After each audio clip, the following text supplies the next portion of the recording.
Matthew chapter 7, if you have it, say amen. Beginning at verse 1, it says, "Judge not, that ye be not judged. For with the same judgment that ye judge, you shall be judged. And with the same standards that you use, those standards will be used against you.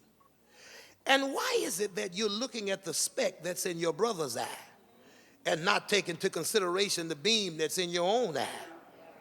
How is it that you say to your brother, let me pull the speck out of your eye, and behold, you don't pull the beam out your own eye? You hypocrite. First take the log out of your eye, and then you'll be able to see clearly as to how to take the speck out of your brother's eye." Verse number 15.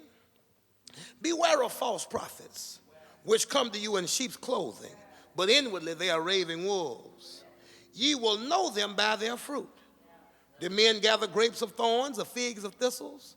Even so, every good tree bringeth forth good fruit, but corrupt trees bring forth evil fruit. A good tree cannot bring forth evil fruit, neither can a corrupt tree bring forth good fruit. Every tree that bringeth forth no good fruit will be cut down and cast into the fire. Wherefore, by their fruit shall ye know them." I want to preach this morning as the spiritual guide with this thought in our minds: mind your own business.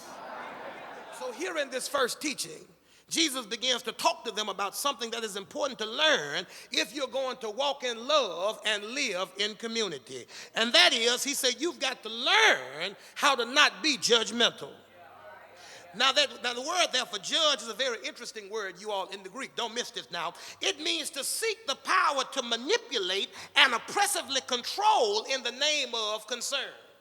Don't miss that now. It says that you seek the power to manipulate an individual or to control an individual under the auspices of concern. In other words, people who judge or people who are always being critical are people who seek to control you and then justify it by claiming that they do it out of concern for you. Ain't nobody saying nothing. The other thing that we do, you all, in judging, watch this. When you judge people, you come to conclusions about them, although you know little, if anything at all, about them. That is, you've never formally met them. You've never held a conversation with them. You've never spent any significant time with them. You've put forth no real effort to get to know them, yet you feel qualified to offer some commentary about them. Preach, Pastor Davis. You don't know them, you ain't never met them, you ain't never hung out with them, you ain't never ate no bread with them, you ain't never had a cup of water with them. Then what qualifies you to speak to anything concerning them? As a matter of fact, look at your neighbor and say, before you judge me, get to know me. Jesus said, judge not so that you don't get judged. Don't miss the implication of that. Judge not so that you don't get judged. The implication is you got some stuff in your own life that would qualify you for being judged.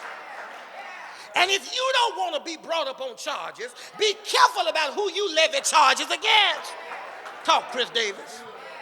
That's where the title of the sermon comes from, mind your own business. See, the title does not mean ignore what's going on or pretend like you don't know what's going on. The title means before you try to deal with my stuff, make sure you've dealt with your own stuff. In other words, make sure you got your business straight before you try to tend to somebody else's business. Jesus said, remember your own shortcomings. Remember your own sins. Remember your own struggles. Remember your own challenges. Remember your own situations. Are you hearing me? Because if you don't, you'll be guilty of being a pot they call the kettle black.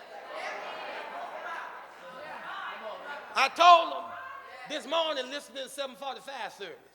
I picked it up somewhere along the way, you know what I'm saying, about the pot calling the kettle black. I ain't never hear my big mama say that. But can I tell you what she did say? She said, butter can't talk about lard because both of them greasy. Let me say this. When I understand the grace of God in my own life, if I know something on you, I'm going to come to you. See, it takes a coward to go behind somebody's back. See, it takes real courage to come to you.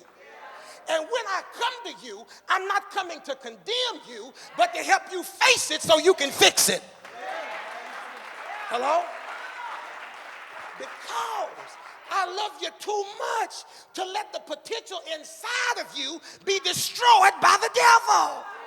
See, here's the thing. See, the devil never counted on us loving one another enough that we would be willing to come to one another. Are you hearing me? What he does not understand is that the way I deal with you sends a message to God about how I want God to deal with me. The way you deal with me sends a message to God about how you want God to deal with you. Touch your neighbor and say, treat me right.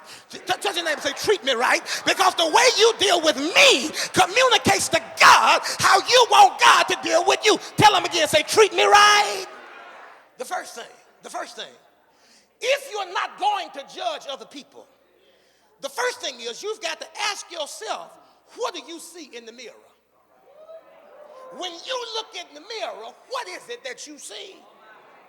Notice what the text says. It says, judge not so that you don't get judged. Because whatever you judge with, that's what you're going to get judged on. Then he goes on to say, how can you see a speck in somebody else's eye when you got a beam or a log in your own eye? This is about to get good now. He said, how can you see a speck in their eye and you got a log in your eye? Jesus said, now they ain't got a speck, but you got a whole log. Now the last time I checked, I ain't the smartest fella in the world, Brother Mac, but a log is a little bit bigger than a speck. Which means if I got a board in my eye, the truth of the matter is I really can't see the speck in your eye.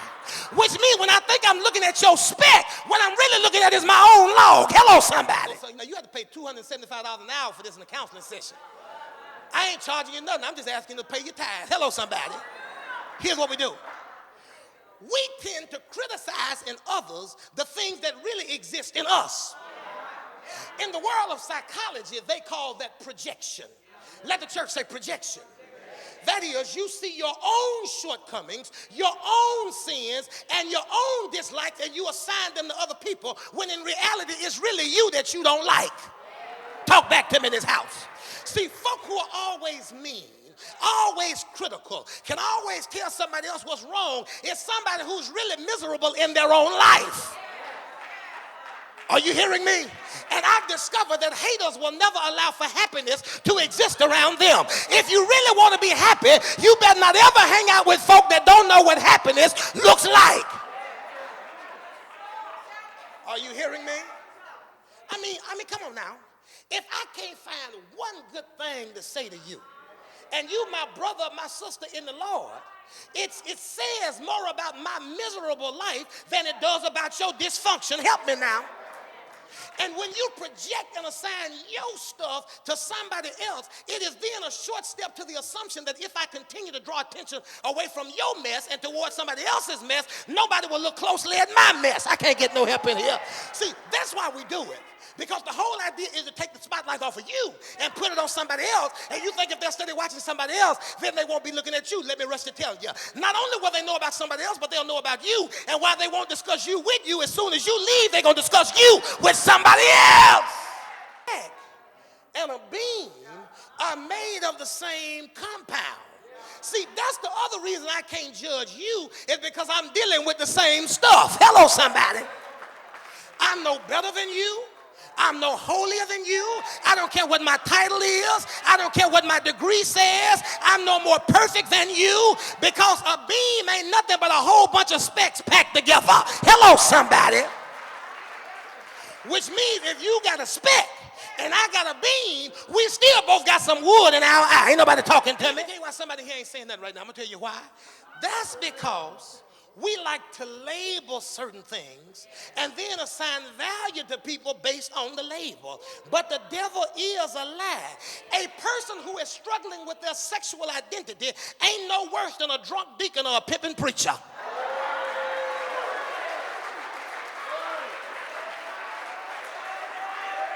Hello, somebody. A loose woman ain't no different than a lying choir member. Come on, talk to me, somebody.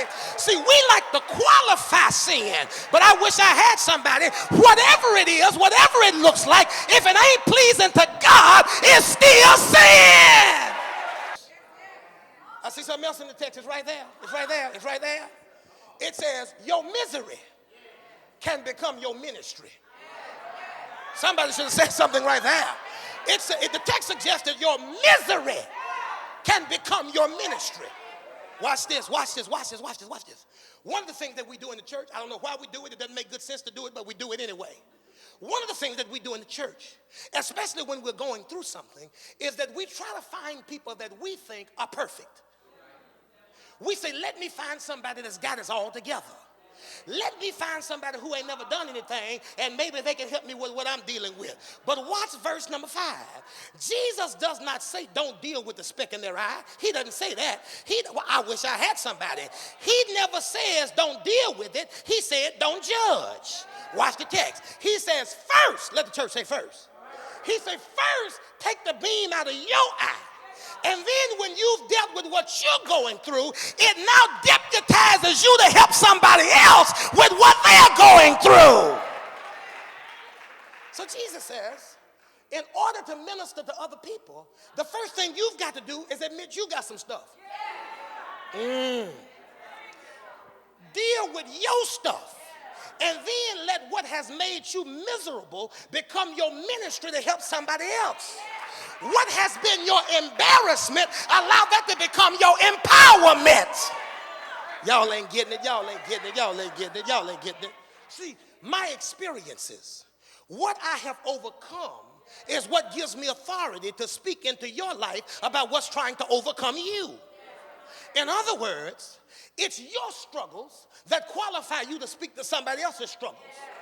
The fact that you have faced difficulty in your own life will give you insight on how to help somebody else deal with difficulty in their life. See, if you ain't never been through nothing, you ain't qualified to talk about nothing.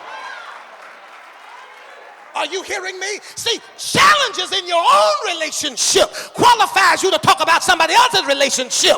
If you ain't never had Crown Royal on your lips, how you gonna tell somebody to get off the bottle? I wish I had some helpers in the house.